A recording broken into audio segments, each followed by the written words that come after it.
Hello, and welcome everyone to our special KNI Distinguished Webinar with Dr. Paul McEuen.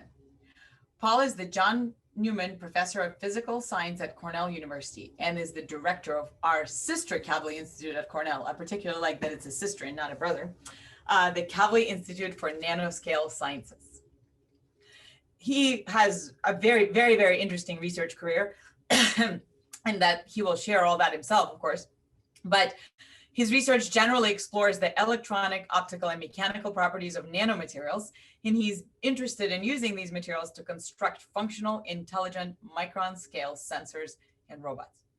Now, the part that you probably didn't know is that Paul is also a novelist, and his scientific thriller Spiral, which features tiny robots, of course, won the Novel of the Year from the International Thriller Writers Association. So congratulations on that, Paul. That's a huge accomplishment.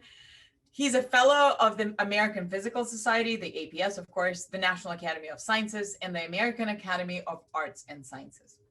He's also the co-founder of OWiC Technologies. Am I pronouncing it correctly? Yep. Which is an early stage startup commercializing the Optical Wireless Integrated Circuit platform. That's what the OWiC stands for. Today, we're very lucky, very fortunate to hear about Paul's latest progress that his group of interdisciplinary researchers has made on building microscopic robots. In fact, their first prototype holds a Guinness World Record for the smallest walking robot. I hope you show us a video of that. Before we get started, I would just really like to remind everyone that you can submit all the questions that you want through the Q&A feature. Please don't unmute yourselves, and please don't raise your hands throughout the talk. I will go through the questions, as many as we can get through at the very end of the seminar. Of course, we are recording this seminar and it will be posted on the KNI's YouTube page, and you are welcome to go through probably at your own pace after. All right, and at this point, it is my pleasure and honor to welcome Paul McEuen to our KNI Distinguished Seminar. Take it away, Paul. Well, thank you so much, Julia. It's really it's great to be virtually here. Let me try to share my screen, and then you can read my email there for a second. And hopefully you're seeing my slides correctly. Julia? In our own campus. Yeah, there you go. Okay, good. So you're seeing it. So it's really great to be here. In fact, I was thinking about the last time I was at Caltech, and I think it might have been at this event that happened almost exactly 10 years ago, that was in honor of, roughly speaking, the 50th anniversary of the Feynman's famous speech, "There's Plenty of Room at the Bottom." And this was an amazing show. If those of you who were there know, it was Mike Ruckus was one of the key organizers of it, and I thank him for putting on such a fantastic show. It had everything from Stephen Hawking to Tuvan throat singers, and just was fantastic. But it also got me thinking again about what Feynman's, what he'd written about in that famous talk, "There's Plenty of Room at the Bottom." And you know what he had said? He said really two things. He said, you know, it'd be really great if you could miniaturize information in computing. And well, you know, check. We've done that. 50 years later, Moore's law is, you know, it's almost run its course. It's in fact, it's starting to crash out a little bit now. But there's no arguing that we've got a nanotechnology that works in the electronic sphere at the truly nanoscale. But he also said, you know, it'd be really cool if you could miniaturize machines as well. If you could miniaturize the kinds of things we see in the world around us and make them small as well. And that basically has not happened. Even in 50 years, you know, there's been small progress, but nothing great. And, you know, you might even say, is it even possible? And the answer is, of course, it must be possible, because biology does it every day. There are billions and billions of organisms swarming all over us in our houses and out in the trees, et cetera, on every size scale down to the few micron scale. So nature has done a fantastic job of building what I will call tiny robots. But why can't we make something like the little robot that I show here in the upper right as a particular example? So why can't we make tiny robots? So that's going to be the talk.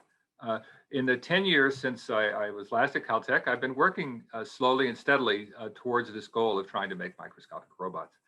And actually, there's a lot of other people involved in this. I want to highlight a few people here right off the bat, particularly Al Molnar, who's a circuit designer and professor of ECE at Cornell, and Itai Cohen, who's a professor of physics, who are my partners, equal partners in crime in this activity. And also these four names that you see highlighted in yellow here are really the key drivers for most of the research that I'm going to be talking about today, and I'll mention them a little more as we go along. So, okay, let's get down to it. Can we build microscopic robots? And the first thing you might say, wait a second, aren't there already microscopic robots? I mean, I went on the web today, there's a conference coming up in May called Micro Robots and Nano Robots for biotechnology, and there's some weird eyeball looking thing mixing around with red blood cells, so we must have them. But when you actually go and look at what exists, it's maybe not quite as sophisticated as the cartoon here would lead you to believe. I just grabbed a few examples. For example, this thing on the left, it's a sperm getting a little magnetic assist from a coiled magnetic material. So you put it in a spiraling magnetic field and it's like a prosthetic for a sperm cell whose tail isn't quite able to do its job. Down in the lower right, you see these are little tiny tubes that know how to basically power themselves like a rocket by, in this case, creating hydrogen bubbles in acid. You can do it in peroxide, et cetera, et cetera. So people have created little structures that know how to propel themselves by doing some basic, in this case, chemical type reaction. And people are getting better all the time. For example, there's a paper I like a lot from PSI in Switzerland, Jisai Kui, who basically made a little tiny swan out of patterned magnets directionally placed on a very thin membrane, and then used alternating magnetic fields to make it flap its little wings, et cetera, et cetera. So this is all great, but I think it's safe to say that these aren't really robots per se. They're more like, and I'll quote Mike Strano, who was writing actually about a paper that we had published, who said these are really just marionettes dancing on strings. They're not quite yet a robot. So we're still in the puppet stage of the Pinocchio story. Okay, so, well, what would a robot actually look like? Well, robots are pretty simple in the end. At least my vision of robots, they got two things. They've got a brain and they've got legs. You got those two, you got a robot. So how are we going to do this? So the first thing for the brains, turns out that's actually the easy part. And I'll quote Picasso, who said, good artists copy and great artists steal. So I don't know if we're great artists, but we can steal. So we're going to steal from the semiconductor industry to make the brains for the robot. Because as I said, Moore's law has been churning away, and it's no problem packing an amazing amount of computational power in a package, say 100 microns on a side. And by the way, that's going to be kind of our size scale for this, what we're going to really call microscopic robots. They should be something like 100 microns on a side or less, which is basically the border of the resolution of the unaided human eye. That's it. You might be able to see it as a speck, but you would not be able to see any internal structure. So that's the scale we're going to be working at. Okay, so we're going to steal the brains. So there you go. And in fact, that's going to be the first part of this talk. What I'm going to call Act 1 is going to be to make what amounts to a legless robot that is nothing more than a brain.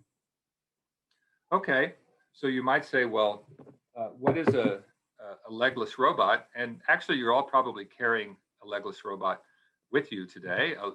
The most common legless robot on the planet Earth that I'm aware of, if I can get my slides to advance, is a smartphone.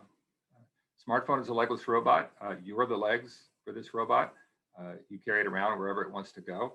It tells you where to take it. And it consists of basically a communication system. The genius of the smartphone is that it says, I'll work out the comm system. I'll learn how to communicate using RF to the outside world. And then you can put any kind of computation or information processing you want on this platform and make any kind of app you want, and I'll handle the I/O. So we would like to do the same kind of thing for our tiny microscopic robot head. And so that's the first thing that we're going to build is the head of the robot. And this is our first version of this. We call it an OWiC, Optical Wireless Integrated Circuit. The name gives you a key to the way it works. It's about 10,000 times smaller than a regular smartphone. And we've miniaturized everything, including the electromagnetic radiation that we're using to talk to this thing. So instead of using RF, we're going to use visible wavelengths, or roughly visible, sometimes IR. In other words, we're going to be using light to communicate information in and out. And light, as you know, is more than happy to communicate information in and out of systems down to the micron scale with no problem. So what is this little device here? It's just got a few simple parts. Once again, get my mouse going. There we go. It's got a series of photovoltaic solar cells. That's that little round thing you see at the top. A bunch of them wired up in series to provide power. So this is a photosynthetic organism. We're going to shine light on it to power it. That's going to drive whatever electronics is on board. In this case, it's just a single transistor. The job of this device is to amplify the voltage between the top-bottom contact and the bottom contact. And then the output is read out by driving an LED, a light-emitting diode, that is going to put light out to communicate with you. And in this case, the light-emitting diode is made out of gallium arsenide. So a lot of the key fabrication problems are the heterogeneous integration of these different materials, silicon, gallium arsenide, et cetera, as well as developing the release technologies to get them off of the sample. But if you're an optics person, you might think of this as a fluorophore. You shoot light at it, it puts light back out, but the light that's coming out tells you something about what's going on with this little tiny device. So it's like basically like a fluorophore, except for you've got a computer, or at least a bit of electronics between the input and the output. And the whole thing's about 50 to 100 microns on a side. Okay, how small is it? It's kind of hard to get your head around that, but let me start. There's a rule in this field. You have to put your thing on a penny. So here's a penny, actually the back of a penny. One thing you might not know about a penny is if you zoom in on a penny, there's actually a little tiny Abraham Lincoln inside of the Lincoln Memorial. And sitting on old Abe's chest is in fact one of the OWiCs. And this thing is so small, you can't see it. If I gave you this penny and let you stare at it, you wouldn't be able to, you'd never find it unless you had a microscope with you. They're really tiny. I also want to take this opportunity to say that this part of the talk was pushed forward by Alejandro Cortese, who will actually figure into pretty much every part of this talk. This is a grad student, now a postdoc at Cornell, who just did a fantastic job making this entire enterprise go forward. Okay, so there's an OWiC sitting on the back of a penny. How did it get there? Well, we have well-defined pick and place technologies. We have cool release technologies that make these like model pieces. You can go in with a pipette, you can grab one of them, snap it off, and then take it off and go put it wherever you want. For you experts, this is done with a silicon on insulator technology. So we make the device, then back etch it, and then can snap it free like a piece in a model set. You can place a lot of these with control. Just to prove that, we spelled out Cornell with OWiCs, just to give you a sense that you can deterministically and reproducibly place these wherever you want them using a simple pipetter. And in the future, even some automated system to do this in large numbers. Okay, what are they good for? In principle, lots of things. We can think of there being multiple apps associated with a given OWiC.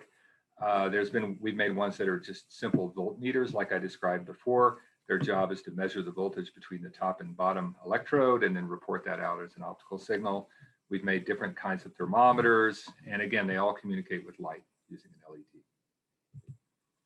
LED. This is the obligatory, this is not easy. Why hasn't this been done? It just takes a lot of process integration to make this go. And we have the Cornell nanofabrication facility at our disposal, arguably the best academic fab facility in the country. And that allows us to do things that basically can't be done anywhere else. So we can do, in this case, it was something like 15 layers of photolithography, et cetera, et cetera. It was a lot of hard fab work to get this thing to go. And did I mention they're small? Here's one on a finger. As you zoom in, it's about the size of a ridge on your fingertip. So they are really quite small. What can you do with them? Just to give you a taste of some of the things you can do with them. So this is an OWiC that is, its only job in life is to be a thermometer. So it's in fact just a series of PVs wired together to an LED. And it turns out that by itself will be a pretty good thermometer where you're using, roughly speaking, the open circuit voltage of the PV as a voltage source to drive the LED. We put a little heater next to it so we could give it little pulses of heat to see how fast it worked. And this little graph here, this is the temperature we're measuring with the OWiC as a function of time. The little blue thing you're seeing there is the light intensity coming out of the OWiC as a function of time. And it changes whenever we put a little pulse of heat in. And notice the scales, we're able to measure, sort of 10 millikelvin range easy in in a few milliseconds. So they're fast because they're small, and they're reasonably sensitive. Basically, these all work sort of on kind of KT over E voltage scales and temperature scales. So they're all kind of working on some sort of KT over E type Boltzmann turn-on process. And they compete rather well with other technologies that people are dreaming up for doing temperature sensing. So what can you do with such a thing? Just as, again, a further example, you can put one of these on a substrate and then use it to measure the thermal properties of whatever it's on. If you put it on a post, you can measure the thermal conductance of the post, you can measure the heat capacity of a material, etc. For example, this is where we put it on different materials. You basically put it on there, you blast a laser to heat it up, and you see how fast and how much it heats up. So this is the temperature change we're measuring as a function of time for OWiCs that have been placed on different surfaces. If they're basically in air, they heat up a lot. You put them in agarose gel, which is, say, a model for the brain, they heat up a little bit. You put them on silicon, which is a good thermal conductor, they hardly heat up at all. But in all cases, you can fit basically the initial slope, which gives you the heat capacity, and the final temperature change, which gives you the thermal conductance, and infer the thermal properties of either macroscopic samples or also tiny samples down to 100 or so microns in size. And we've done measurements at room temperature and a little bit above room temperature, and also down to 20 K or so as well. So you can also do relatively low temperature measurements with this. Again, it's as simple as shooting a light at it and looking at the light coming back up. We're putting them in other fun places. Here's an OWiC inside of the brain of a mouse. So the red lines you see are the blood vessels, and here comes the OWiC in view. This was another temperature sensor. We were measuring how much the brain heated up in the case of optogenetics, for example. This was work done in collaboration with Chris Hsu's group at Cornell. We're also working on fancier versions to record neural signals in the brain. Those haven't worked yet. Okay, so that's a very simple device that has its PVs for power and an LED for output, and at most one transistor between the two. But we're also working on much more advanced versions of it. So this is a integrated circuit laid out in a standard CMOS process that will then be made at a fab. Here's the actual device, another schematic marked up a little bit. This thing has some PVs to drive something. It's got some more PVs to drive other bits of the circuit. It's got basically a PTAT, for those of you who know what these things are, various drivers, oscillators, et cetera, et cetera. Suffice it to say that now, instead of one transistor between the I/O, we can have thousands of transistors in about the same footprint by using, say, a commercial foundry. And a lot of the rest of the process goes the same way because we're using an SOI technology, so we can get these little doodads that are about the same size as the other OWiCs I showed you, but now they contain thousands of transistors rather than just one or two. Now, I should say that there are lots of people making little tiny circuits like this. I just chose an example here from Caltech, from Professor Amami's group, who she does all kinds of very interesting, what she calls mixed mode integrated circuits and systems, trying to take all of that Moore's law technology and push it into new and interesting areas. And she also respected the will of the field, which means you have to put your device on a penny. So this is a very exciting and exploding field of pushing integrated circuits into places that they've never been before. Okay, let me just tell you a tiny bit about the Fab procedure that we use, because it might actually be of interest to some of you. So we start out by using a foundry called XFab to basically make the wafers that we then post-process to put all the extra bits on them. So they do all the core transistor fabs. So you do a design in Cadence or your favorite tool, send the file off to XFab, send them a big check, wait 3 months, it comes back. Then we go into the CNF with that wafer and start processing again. And from there, we add things like the micro LEDs, in the case that I've been talking to you about so far, later actuators, as well as doing the things that we need to do to make them releasable so that we can pick them up with pipettes. And what's nice about this thing that we've set up is that we get back from the foundry full wafers, not little tiny pieces, like with many multi-project wafer type situations. So we can process on big pieces of silicon. And we do that because basically we get a few groups together and we all team up and do one of these runs as a group. And the cost of a run is about 80K. We divide that by 4, and then that's about 20K per group. And in fact, our Kavli Institute has been subsidizing that to bring it down to more like 15K per group, to make it quite reasonable to be able to do one of these fab runs, do a design and fab run, and then do post-processing on it. And I should say, we're doing these runs every, I'd say 4 to 6 months. If this is a process that is of interest to you, an SOI process using big wafer pieces, send me an email and contact me. We'd be happy to have you join us on a future run. We'd like to build this as a service to the community. It's actually, this particular one is 180 nanometer silicon on insulator process, which is, fantastic at one level. It's really, you can, as I said, have thousands of transistors. But if you ask where this sits in the history of integrated circuits, this is basically a circa 2000 technology. This is a 20-year-old technology. So if you're willing to write a bigger check, you can get a lot more transistors in the same footprint. Okay. All right. There are going to be 2 ads in this talk, and here comes one of them. I'll show you, not only are we using this process to make things on the academic side, as was mentioned, I also have a startup called OWiC Technologies. And here's a little video showing what we're doing, which is, the goal is to make the physical world clickable. So what we do is, going back to our friend, the penny, this penny has one of these new tags on it, which has all these transistors. We call this thing a microlink, and it's basically an optical ID tag. It blinks out its name. It's its only job in life. So you've got this invisible tag on there. To read it, you take that little black thing you see there that's being picked up by Alejandro. You shine a red laser pointer on it. It emits light that is picked up by the reader, which tells you that, oh, that's a penny, and then you can connect that to any digital content you want. So it's basically like a QR code or an RFID tag, except small enough to be invisible. It just shows the power of integrating a bit of optics and electronics and the kind of magic that you can do. Okay, that's all great, but that's here, we're not trying to make tags to go on every product so that you can order them, reorder them from Amazon. We're trying to build a robot. So let's get back to our main story. So we've got our brains, now we need our legs. And that's gonna constitute basically the second act of the story I'm gonna tell you, is how we built the legs.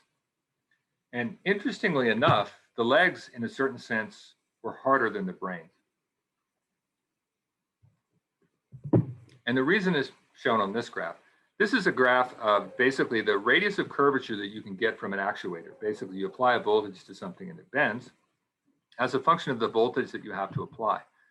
And there are lots of electrical actuators out there, but most of them either don't have very good radii of curvature or require large voltages or both.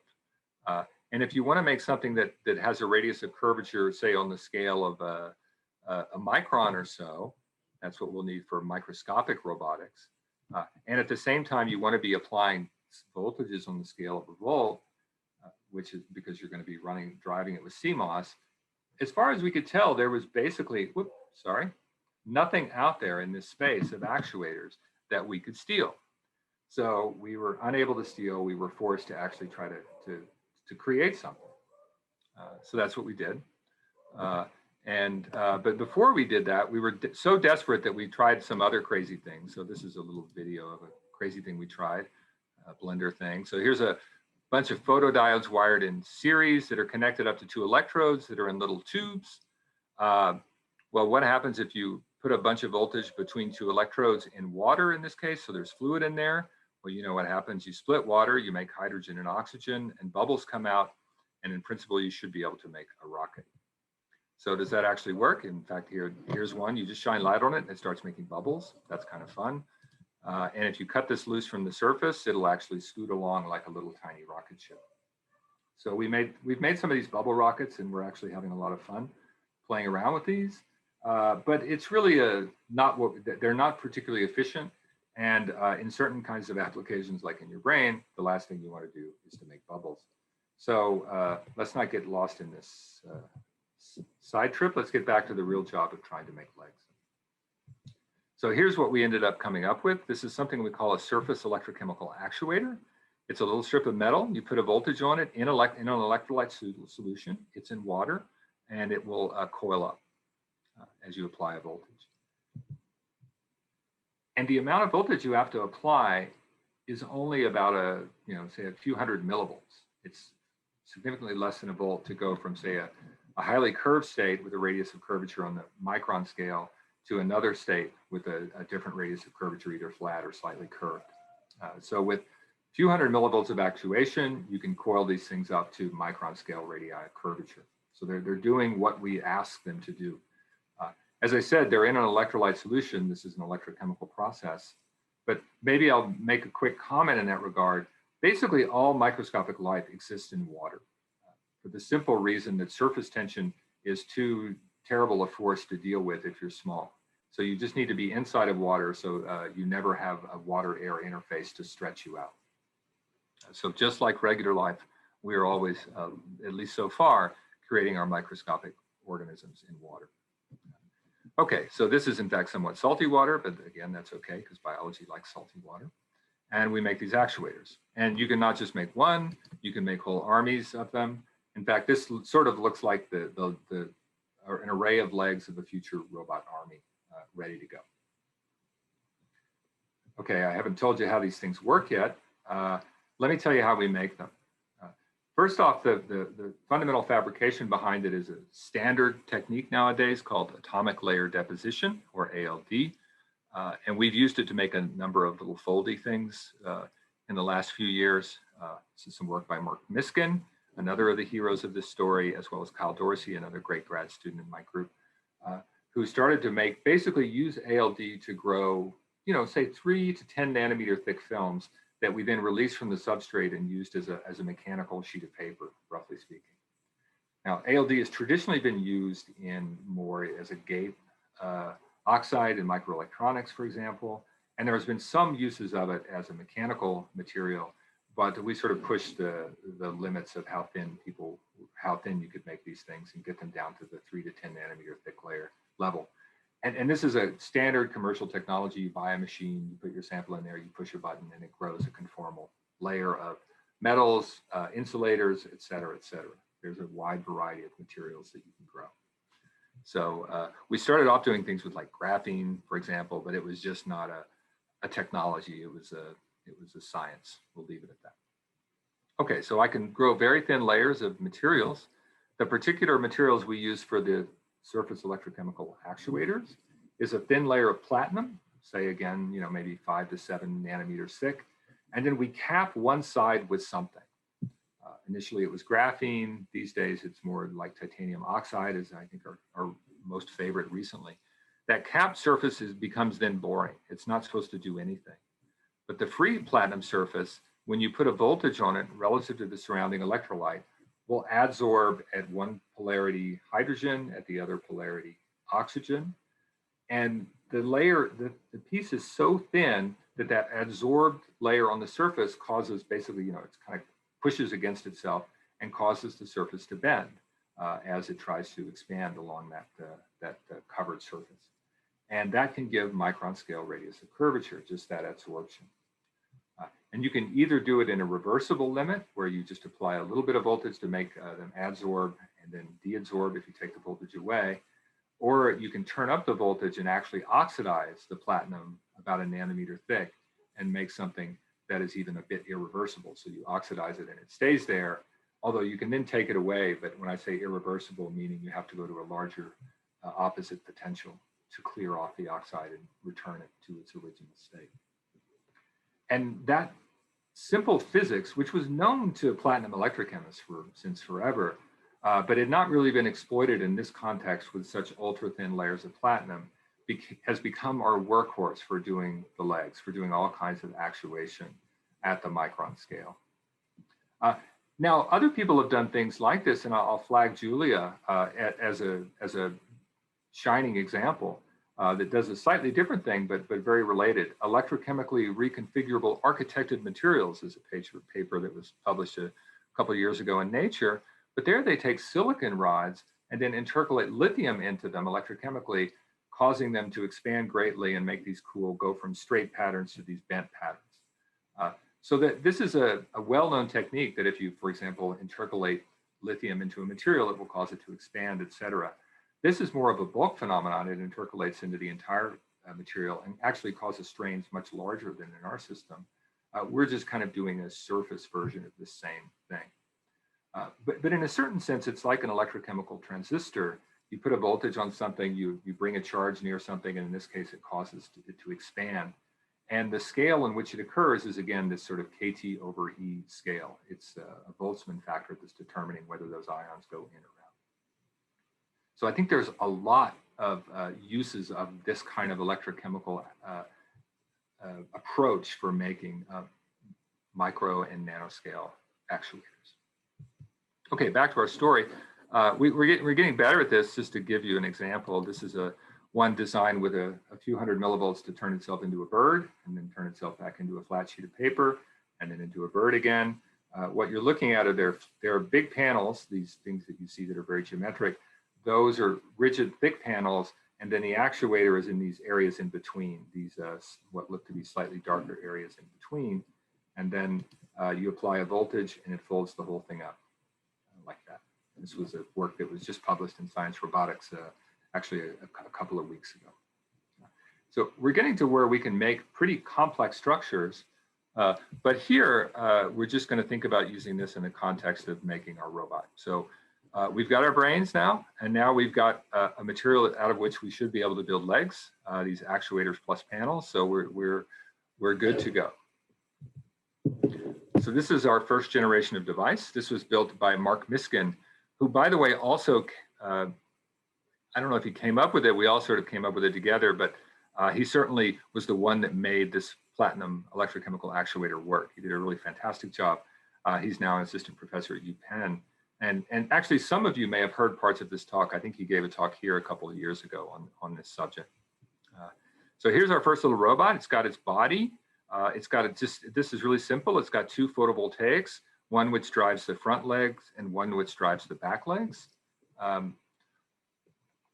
I said there would be two ads in this talk. Here comes the second ad. This is an ad for the KIC, the Kavli Institute at Cornell for Nanoscale Science postdoctoral fellow programs.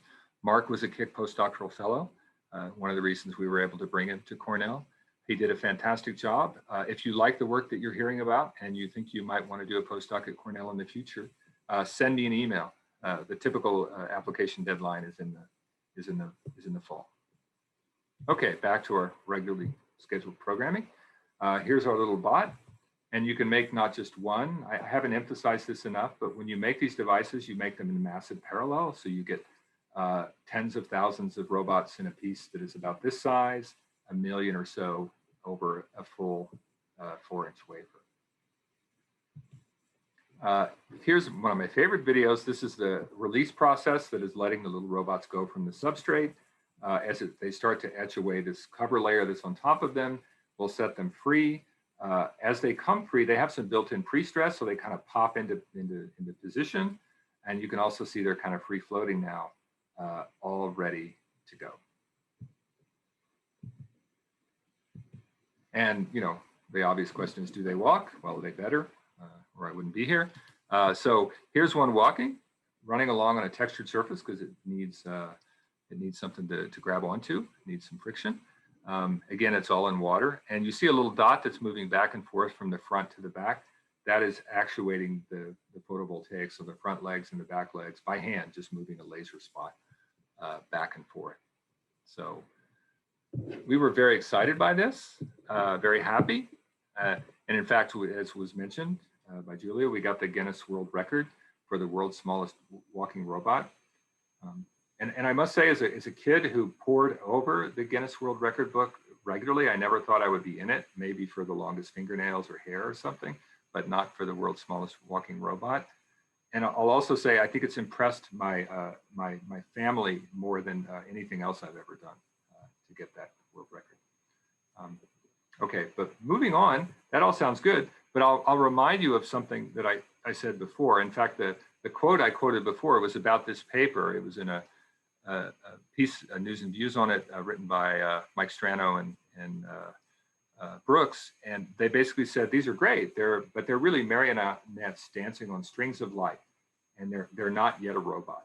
It's still a puppet. And honestly, I can't argue with that. So that's going to launch us into the third act. Can we get beyond the puppet stage?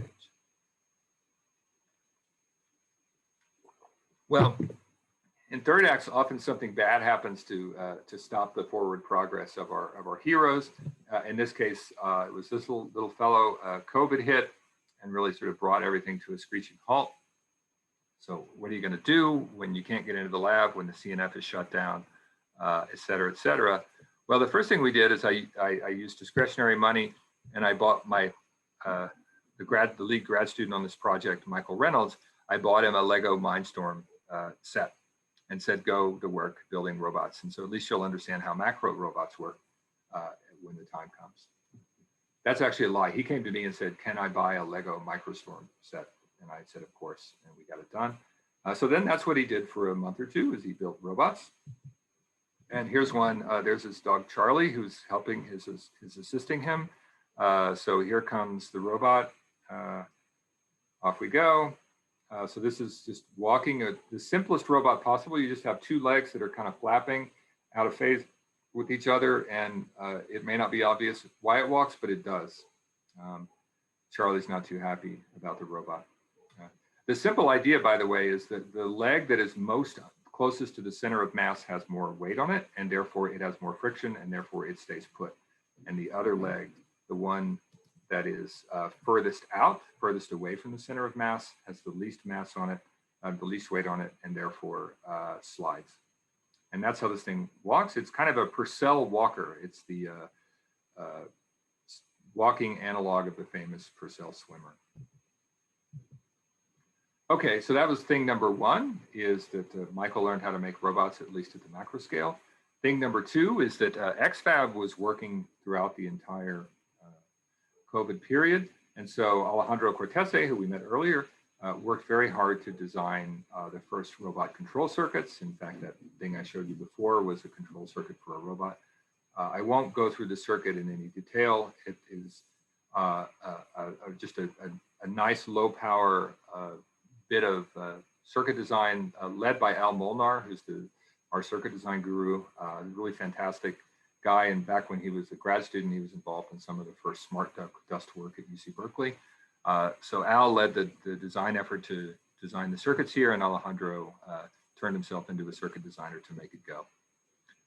So we were all set. Once the CNF opened back up, we were ready to go back in and get to work. So here's a first batch of what should be much smarter robots that have a true foundry CMOS process at their heart, and then we do all this post-processing to put the legs on and what have you. And you can see there's a bunch of different kinds on here. In fact, let me just take a little, well, first let me show you after this. So that's when they're on the substrate, then we release them. This is a bunch of them laying around ready to go. But I'll say one other thing, that Michael Reynolds, my student who was working on this, turns out was a Latin minor as an undergrad. He did that so he could read some of the old science literature in this very good rare books library that they had at the University of Oklahoma, where both he and, for that matter, I were undergraduates. So he went about naming them, giving them the full taxonomy. So this is the family. He broke them into family, genus, and species. So it's the family, the familia micro-robata. That's the general group of them. This first version, the one that Mark Miskin made, is the Lumina Volti Robotum, which Lumina Volti basically means photovoltaic in Latin. So it's a photovoltaic robot. And then this is a Bilumina Volti because it's got two sets of these fellows. The genus now refers to what kind of basically XFAB electronics we built. This is called the horologiae robotum. And if you know your Latin, horologiae basically means clock. So the job of this little chip is to generate a clock, which will drive the legs of the robot. This is H. Purcelli, which is that brain combined with those sort of simple Purcell legs that we talked about before. And then this is H. Remigens, which your Latin will tell you refers to paddle. Remigens means, roughly speaking, paddle. So its legs are going to be like a little paddle. We've also built what we call Dogbot, which is meant to take orders, Canis robotum, but that hasn't worked yet. So I'll save that for another talk. So these fellows here, the circuit's only job is to generate a clock, an out-of-phase clock signal to drive the legs. This is how it's supposed to walk. It's just supposed to move one leg, then the other. So it looks just like that Lego robot that we saw Charlie the dog watching a few slides back. That's how it's supposed to go. And does it work? The answer, well, before we get there, let me just show you a better picture that shows you that there is a lot going on inside of one of these devices. So these things on the left and the right are the two legs that are going to move. The top and the bottom are basically reference electrodes, big electrodes that connect to the electrolyte solution. It's basically like the ground. And then you can see a lot of little structure in there that is associated with all the bits of electronics. And these 5 little squares at the top are photovoltaics. There's 5 separate photovoltaics on this thing, on this H. Purcelli. All right, so we're ready to go. The amazing thing about these is there's no moving a laser around or anything. You put them in sunlight. It takes about 1 sun of light to run them. You just put them in sunlight, or in this case, the illuminator from the microscope is enough light, and they just start moving. So this one, you can barely see the legs moving, but they're under there working away, and it's running along on this textured surface. So it's, we think it basically has done it. You do nothing but pour in some energy in the form of sunlight, and it will start walking. We've also made these other little critters, again, about 100 microns in size, that haven't quite worked perfectly yet, but sort of limpy versions of them. They have these are the paddle bots. Their little legs are paddling along, trying to push along on the surface. In this case, it's some of its legs were broken. But it's, the first ones never look so beautiful, but they look beautiful to us because they're moving. And it's a little hard to convey how cool this is. You just zoom around on the microscope and you find these little things just going, right? You don't do anything, you don't tell them how to go, they just know to run. So it's really fun. There it goes. It got a good rhythm going.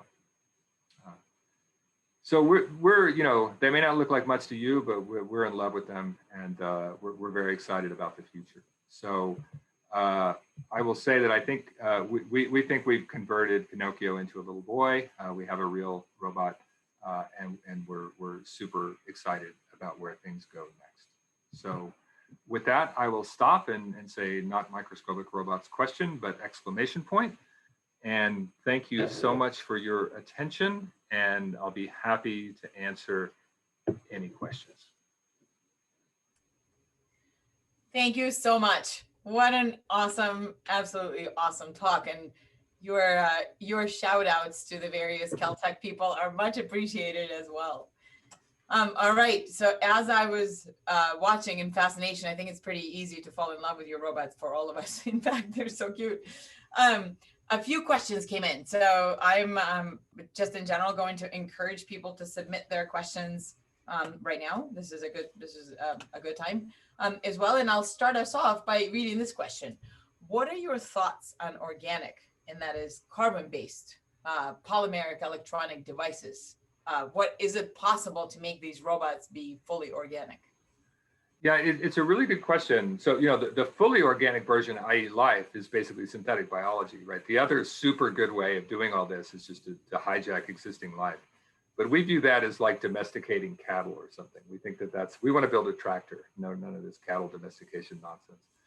But yeah, what you're describing is something in between, which is using other materials, but to do a lot of the stuff that we're doing here. And I think we are using all hard materials, for example, for the actuators. There are soft material versions of this that will probably work. Usually soft people make things really thick, so we have to kind of convince them to make them in the ultra thin forms. But for the actuation, I think there's a lot of opportunities in electroactive polymers and and what have you. We're working a lot with Nick Abbott now at Cornell, who's really good at liquid crystal elastomers, for example. That would be very exciting. For the electronics itself, if you just need simple electronics, I think it's great to use organics and what have you. If you want a lot of processing power, silicon still rules the roost. And one thing that's quite amazing is that the cost of the silicon in that robot, I mean, is less than a cent. They're so small that the silicon cost is completely irrelevant.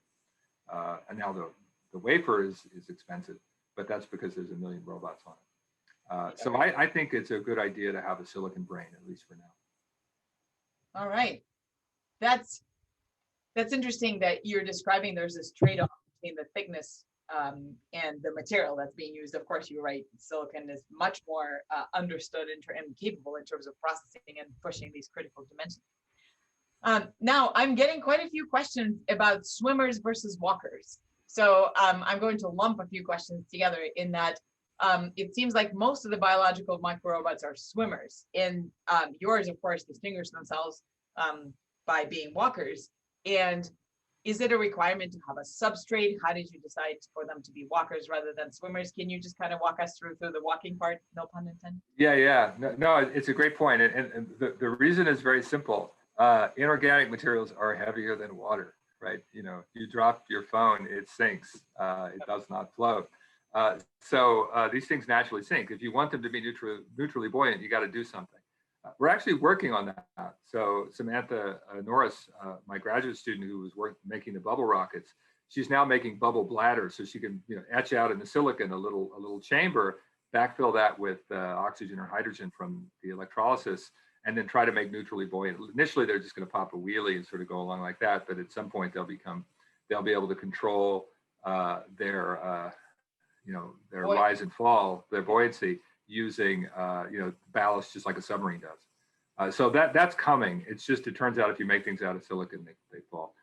Now, biological life, we're pretty neutrally buoyant, right? So that's why that works. Well, some more than others. Some more than others, yes, but at least now you have a better shot. But swimming is super cool. And locomotion, swimming and walking are much more closely related than you might think. The basic thing is you have to go through some sort of phase, some sort of out of phase motion, some circle in parameter space that drives you forward. So the Purcell walker works as a walker or a swimmer. So that actually provides a nice segue into the next set of questions, which is, so just because you can do this, should you, right? So we can all discuss the different capabilities that these robots can have, and of course there's a multitude of infinite parameter space. So what actual feasible applications are there for them? Are you really actively pursuing anything, or is this more of a feasibility demonstration? So the headless, the legless robots, basically the little sensors and stuff. You can think of 100 things to use them for basically overnight, all the way from ID tags like we're doing, but also all kinds of sensors. They can sense magnetic. Anything you can render as an electronic sensor, you can add to this and then just get information by shining a light at it, and it blinks back at you. And in good time, we're going to make the camera version of this. So you want to hold a little thing there, you'll just look at it and it'll blink back at you. And so that'll give you all kinds of, this will be like the ultra small IoT world. And so I think that's super interesting. And there's a ton of markets and lots of stuff that you can do. Instrumenting microfluidic systems, we put these in microfluidics and use them to measure the impedance of the water, for example. So you give a local impedance meter that measures the ion concentration. I think there's going to be a zillion uses for just this general platform for information, getting information into or out of the micro world. Now the robots, something that crawls, I consider that still in the play stage. And I think it's kind of important in your brain to always know whether you're playing or doing something serious. And basically all of science is the playing stage. You're just trying to see what happens, right? You're just screwing around. And that's a very important stage. And if you try to do something serious before you learn how to play, it doesn't work very well. We do play and then we do something for real. So we're still in the playing stage on the robots. And so we're not sweating exactly what it's for.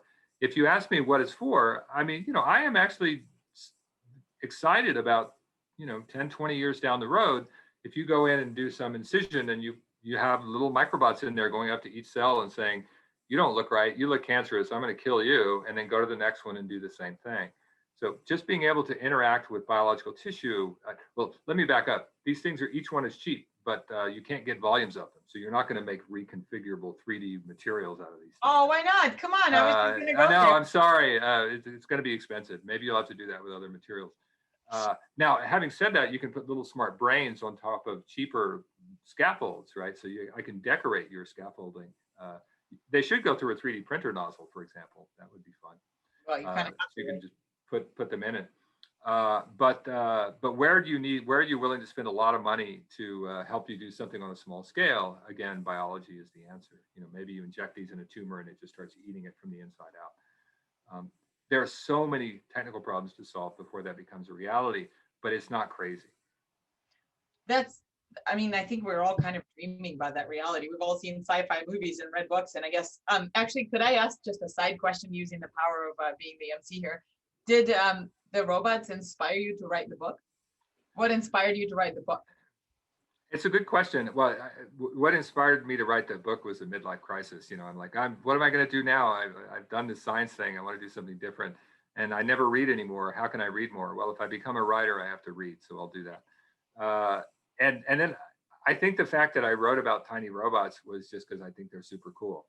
And then I think it really, and I think, again, that this 10 years ago, this visit to Caltech was sort of where I allowed my professional self to say, wait a second, maybe I can do that. Why not try? Why not try? And because I think before that, I was like, well, tiny robots are cool, but I'm not going to do that because that's just silly. And so I think I gave myself permission around 10 years ago to say, well, let's really try this. Cool. That's really cool. Yeah, because this was not my background. I'm a low temperature quantum doodah guy. Yeah. So more, but like Mike Rukas was actually also an inspiration because he sort of went from pure electronics and said, heck, I'm going to do mechanics and then neuro. And, he was another person who was just willing to go wherever nano took him. Yeah. I think you're not the only one who's inspired by his work, actually, and by that shift. So speaking of, so the tiny robots, they move, and so you mentioned the biomedical applications, but can you envision them repairing batteries? Because you mentioned the impedance measurement, right? So would that be something that could they be crawling in an electric car, and then measuring the health of the battery? Maybe. I could still more imagine them just being stuck somewhere and reporting back what's going on locally, electrochemically. Crawling around inside of a battery, I think is going to be a little hard. I mean, maybe in the electrolyte itself, but there's usually the electrolyte is not an electrolyte; it's some gel or something. So, you're going to have to think about how you're going to move around in kind of that environment. So, yeah, I don't know. If anybody out in the audience knows of a really good application for crawling robots, please let me know. It'll help with the next grant application for sure. For me too, please. Yeah. No. All right, so we have a few more minutes if you don't mind. There are a couple more questions, and I think again we can lump them together into the effects of light. So you showed one robot that moves in response to sunlight. So what happens if there's a shade over him, or what is the photo response? It stops moving. That's as simple as that. It needs about something like a half a sun or a sun. In principle, I think in the future, we might be able to push this toward a little bit like a tenth of a sun. And for those of you who don't think in these terms, our eyes are really adjustable. So one sun means you're staring at the sun. It's really bright. It's the light that's coming on your hand like that. Inside, it's more like something like 1/100th of a sun. So the light in an indoor setting is really quite low. So to make one that can be powered inside your house is going to make us do a little bit more work. If you can make the PVs bigger, obviously you can do that. It'll just slow it down. There's a trade-off between speed and power, just like in anything else. Mm-hmm. Okay. And then another question. I will mention, by the way, that in the next run we're making what we call CatBot, and CatBot's job is to chase a laser beam, right? So you shine a light pattern, and it will follow it. I think those of us who have cats, we really know this phenomenon very well. Okay, maybe one last question, and I'm not sure if I know what this means, but can they be made phototropic? Does that mean that it's the same photon? What is Yeah, phototropic? what does phototropic mean? Get somebody to give us a correct answer. I don't know. Does anybody? Myself. Does that mean they like to do? Is that Capot? Is that Maybe that's what phototropic means. I guess they, isotropic means that it's the same in all directions. Phototropic means that it's photo responds. Yeah, I don't know. Well, if there's a gradient, we can make it go in the gradient. In fact, you may go toward the light, away from the light, or the what Hall-Bots, what I call it, because I'm an electronics guy. Go perpendicular to the light, so it'll circle along a constant light intensity surface. If you don't. Okay, so I just received an answer saying phototropic means that it follows the light intensity gradient. Yeah, so there you go. So there you go. So it basically follows the path of maximum light. Yeah, and I didn't make this point clearly enough, so I'm going to make it now. Everything that we do is designed to be modular, right? So, we make the platform. You wanted to do something else, you just design the circuit, stick it on and go, right? We just give you the legs and what have you. It's completely, and at the moment, it's more like an ASIC, meaning you have to design each circuit custom. But as we work, and maybe we'll make it a little better, or a little bigger, or a little smaller line width, we'll have things that are more like microcontrollers, so that you may even be able to program them. Basically, you'll have something that acts more like an FPGA or something, where you have this thing that you can make it do different, turn it from dogbot to catbot by programming it using, again, light. So you could send it a series of light pulses to tell it who it is, and then it runs for a while and off it goes. So how would you do that in the body? Doesn't light get attenuated? Yeah, so in the body, it's an issue. It depends. If you want to be just under the skin, you're fine. You can also use, as you know, basically infrared light, and it will penetrate more deeply. That's what all that's what the neuroimager people do to get deeper into a brain. So if you're dealing with a mouse brain, for example, you can more or less get light throughout the whole brain. But yeah, there's no way that this is the right technology for powering something that's going through your bloodstream. There again, our vision, and I think everybody's vision, is that it'll be modular. So we're using light because it's easy and fun. But if you can, especially like in the gut, people have made things that get powered off the acid in the gut, et cetera, et cetera. So learning how to get fuel locally is another cool part of this. But again, all of us will build our little pieces and then but they should all be integratable. That's the key thing. That's what made integrated circuits so powerful. You didn't have to reinvent the wheel. Most of micro robotics now is everybody builds their own little personal widget out of their own little personal technique, but you can't combine the elements in a simple and consistent way. Sounds like you're gonna have to make your own McEuen brand, so that you have only the compatible adapters into yours. That's right. We're going to own all the standards. Exactly. Yeah. Apple and McEuen. Be absolutely miserable to everybody. All right. I think this is a great point to stop. And it was a huge pleasure and honor and so much fun. And thank you very much, Paul. What a wonderful, wonderful seminar. I think everyone's going to rewatch it on the YouTube channel. And I, for one, really hope to meet you in real life sometime soon. Great. Wonderful. Well, I had a great time, and I really appreciate at least virtually coming back to Caltech. So. Yeah, well, you're welcome to come back in real life anytime. All right. Take care. Thanks so much. Bye, everyone.